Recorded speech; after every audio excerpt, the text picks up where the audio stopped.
Muito bem, estamos de volta com o programa Questão de Ordem aqui pela TV Câmara de Jacareí. Hoje recebendo o vice-presidente da Casa, o vereador do PT, Partido dos Trabalhadores, Arildo Batista, e também o coordenador da OP, ou seja, do nosso assunto em questão, orçamento participativo, o professor Laudelino Amorim. Bom, já explicamos aqui, falamos um pouquinho o que é o orçamento participativo, que nada mais é do que uma ferramenta de democratização dos recursos públicos de uma cidade. Agora, quem é que pode participar dando a sua opinião, ou seja, sendo ativo dentro do orçamento participativo? Porque, recentemente, eu sei que aconteceu uma reunião que reuniu aí cerca de 200 pessoas para discutir o orçamento participativo. Quem é que pode participar e quem quiser participar, o que tem que fazer? Nós dissemos no início o conceito dessa participação popular através do orçamento participativo, muito claro. Todos, logicamente acima de 16 anos, podem e devem participar. Essa reunião, ela foi direcionada para aquelas pessoas que durante os 12 anos de orçamento participativo em Jacareí tiveram contato, se interessaram e participaram lá na sua comunidade. Porque a metodologia é: primeiro faça a reunião no bairro, na comunidade ou na região. Lá, a dona de casa, o líder de bairro, o pastor, o padre, todos aqueles que participam, elegem lá os representantes, que é o chamado delegado daquela reunião. Sim. Conforme o número de participantes, o número de delegados. Esses delegados depois escolhem o Conselho do Orçamento Participativo, o COPAD. Diante da realidade, como em todo o Brasil, da participação popular, e nós fomos percebendo em Jacareí, o governo, junto com o Conselho, a necessidade de uma mudança da metodologia do orçamento participativo, para que ele atinja ainda um número maior de participantes, nesse ano de 2013, o que nós estamos fazendo? Nós estamos dedicando a uma revisão da metodologia. E com quem eu faço a revisão da metodologia? Com quem já conhece a ferramenta, com quem já se interessou em participar. Não é com quem simplesmente decidiu: eu participo na hora que eu quero, sem eu conhecer. Costumo dizer que ninguém muda o que não conhece. Então, aquele que nesse momento acha que é hora de gritar por cidadania, que tudo tem que mudar, mude, mas procure conhecer aquilo que você quer mudar. E o orçamento participativo, nós reconhecemos sim a necessidade de mudança de metodologia. Por isso, nesse ano de 2013, nós estamos juntos com o Conselho do Orçamento Participativo, fazendo esse estudo e alteração da metodologia. Então, esse evento foi para isso primeiro. Agora, daqui para frente, eu me interessei por um motivo ou outro, porque eu vi na televisão, ou porque algum vizinho falou, agora eu também quero participar. Ótimo, que bom, principalmente a juventude, que você esteja querendo. Mas saiba como. E hoje a forma é essa: nós estamos alterando a metodologia para que voltemos nas comunidades com a mesma dinâmica. Sim. E, além disso, senão não teria sentido mudanças, implantar em Jacareí o OP digital.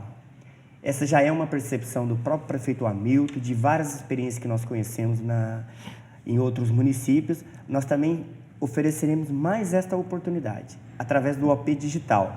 Mas, no momento agora, é acompanhar essas mudanças que estão acontecendo, esses eleitos nesse seminário, que são parte do grupo de trabalho do Conselho do Orçamento Participativo, são representantes, sim, da população de Jacareí. E quanto ao número, nós temos 13 vereadores na cidade de Jacareí. Então, eu tenho certeza que os 13 vereadores são os representantes da população. Por que esses do Conselho do Orçamento não seriam? Então, eles são porque são pessoas simples, de boa vontade da comunidade, que estão participando. Quem ainda não teve a oportunidade de participar, procure na Secretaria de Governo como que ela poderá fazer daqui para frente, mande as suas sugestões, porque nós estamos numa fase de implantação de uma nova metodologia. Então, mande as suas sugestões para que a gente aplique ela. Jamais o objetivo pode ser de não ampliar a participação. E é isso que nós estamos fazendo agora. O como ampliar. Agora, muito se ouve na cidade um certo medo por parte dos presidentes de associação de bairro, que essa medida, que a OP nada mais é do que para acabar com os presidentes. Então, muito se ouve, tem muito presidente de bairro meio temeroso com relação a essa informação. Vereador, coordenador, essa informação procede dentro desse processo? Não. Não, pelo contrário. O chamado hoje, eles mudaram, inclusive, ao invés de ser sociedade de bairro, já mudaram, inclusive, essa natureza ali do segmento, que é a associação de moradores. Eles têm um papel ainda maior de responsabilidade com o próprio orçamento participativo. Então, eles poderão ajudar a divulgar a plenária quando acontecer no bairro, eles poderão cobrar dos delegados eleitos, inclusive dizer, porque esse é o vereador Arildo já citou, uma das constatações feitas do número de participantes é que muitos vão participar querendo apenas resolver o seu problema. E o líder comunitário, o presidente daquela associação de moradores, ele tem que ajudar o morador a entender isso. A participação dele tem que ser permanente.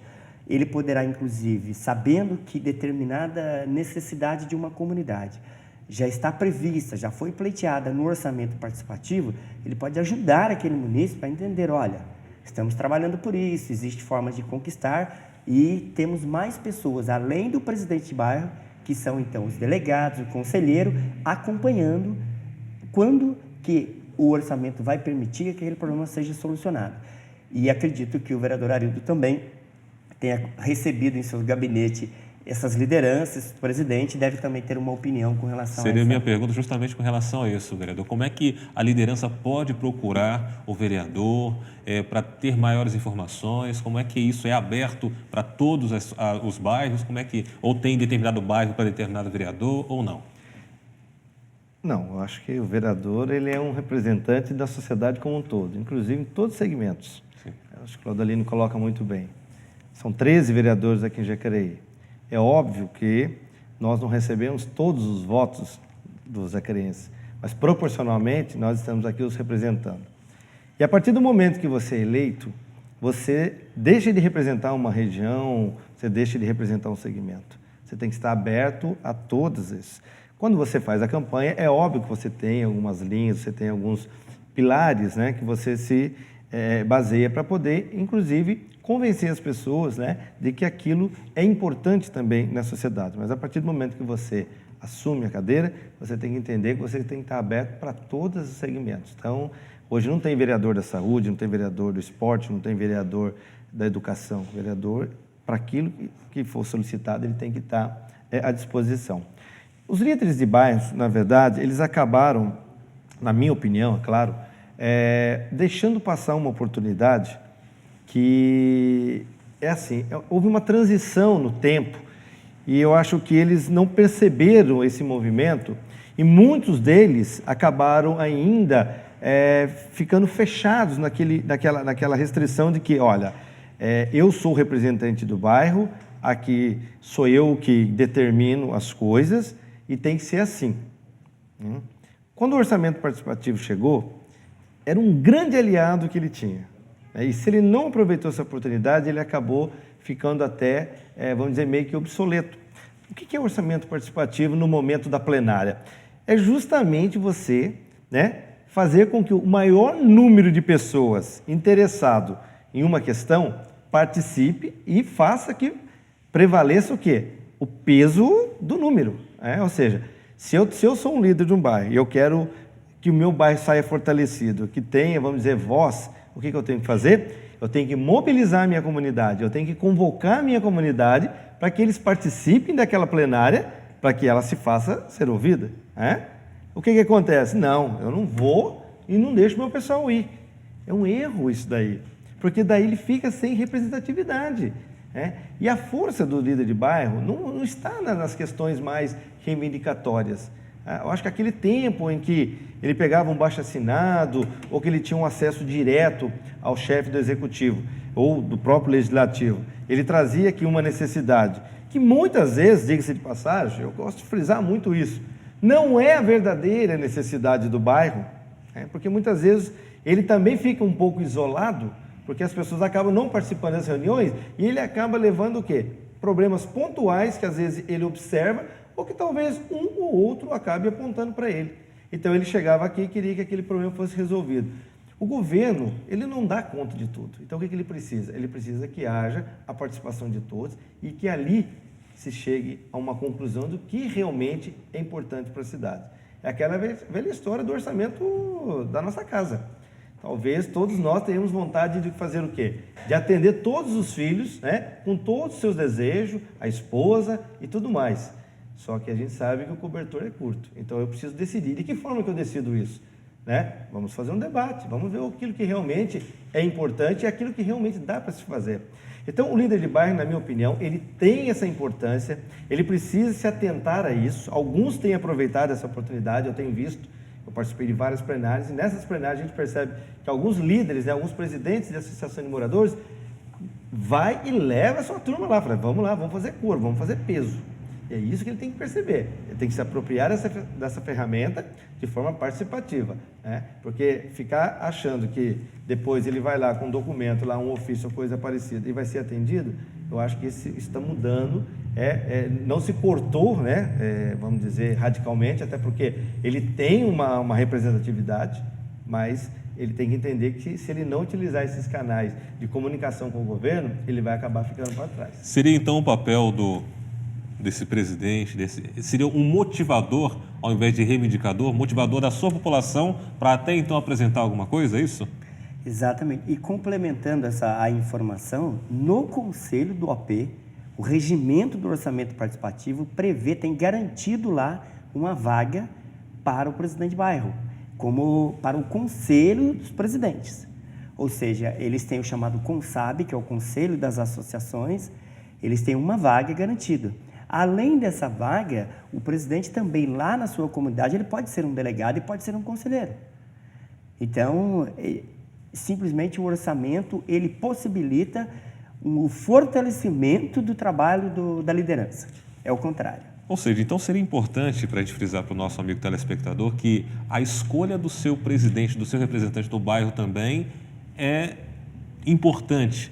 E quais seriam então as características que esse presidente deve ter para poder ser presidente, para ser um bom presidente, para ser um representante fiel ali do seu bairro como um todo, diante daquilo que os senhores estão colocando aqui?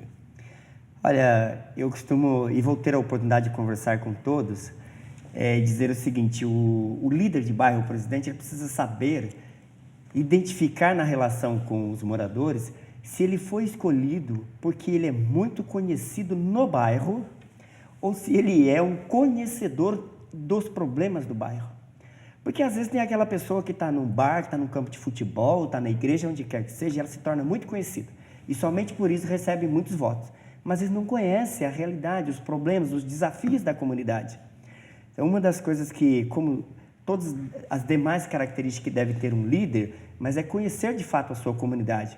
Agora, sem a ilusão de que ao ser eleito, ser escolhido como representante, ele irá resolver, porque ele também não tem essa obrigação. Existe um sistema, uma forma de administrar e ele precisa conhecer. E justamente essa forma não é ele quem resolve, não é ele que determina. Ele continua fazendo a sua reivindicação, mas ele demonstrará muito mais sabedoria e envolvimento da comunidade na hora que buscar as informações corretas e envolver a comunidade. Eu chamo a atenção, provoco sempre os líderes, muitos deles não realizam reuniões com os moradores. Se ele não realiza reuniões, como que o morador vai saber do trabalho dele ou não? E cá entre nós, todos aqueles que se colocam a esse serviço sabem que, independente de tudo, sempre receberá críticas, mas ele não deve desanimar, deve continuar firme servindo a sua comunidade como líder e aproveitando o máximo o orçamento participativo. Muito bem, estamos aqui no programa Questão de Ordem, recebendo aqui o coordenador da OP, ou do Orçamento Participativo de Jacareí, o professor Laudelino Amorim, e o vice-presidente da Câmara de Vereadores de Jacareí, vereador pelo Partido dos Trabalhadores, Arildo Batista. Vamos fazer uma pequena pausa agora e já voltamos com o terceiro e último bloco do nosso Questão de Ordem. Voltamos já.